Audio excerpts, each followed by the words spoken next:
Friends, welcome to doctor Aparna homeopathy. मी doctor Aparna. तर तुम्हीही तुमच्या लहान मुलांना चहा देताय का?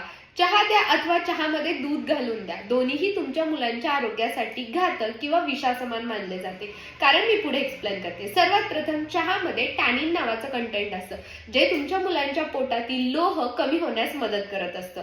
त्यामुळे तुमच्या मुलांच्या पोटातील लोह शोषलं न गेल्यामुळे किंवा ऍब्झॉर्ब न झाल्यामुळे लहान मुलांना आयर्न डेफिशियन्सी अॅनिमिया होऊ शकतो. खूपदा मुलांच्या पोटात दुखणे, मुलांना न कळणे किंवा मुलांना ऍसिडिटी होणे आणि मुलं म्हणणार पोटात दुखतंय, त्यांच्या डोळ्यांखाली काळी वर्तुळं होणं, कारण की त्यांच्यामध्ये लोहाचं प्रमाण कमी व्हायला मदत होत असते फक्त चहामुळे.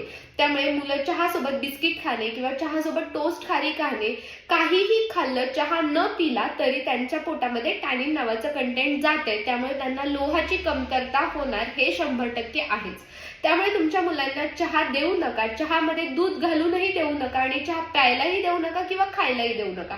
चहासोबत काहीही खाल्लं तरी ते त्यांच्या शरीराला घातक ऍसिडिक असणार आहे. त्यामुळे तुमच्या मुलांना चहापासून दूर ठेवा. मग त्यांना ऑप्शनल म्हणून तुम्ही दूध किंवा हळद दूध देऊ शकता किंवा स्मूदी देऊ शकता, ज्याच्यामध्ये तुम्ही ड्राय फ्रुट्स, बनाना वगैरे ऍड करू शकता. अशा छोट्या छोट्या टिप्ससाठी फॉलो करा, लाईक करा आणि शेअर करा. थँक्यू.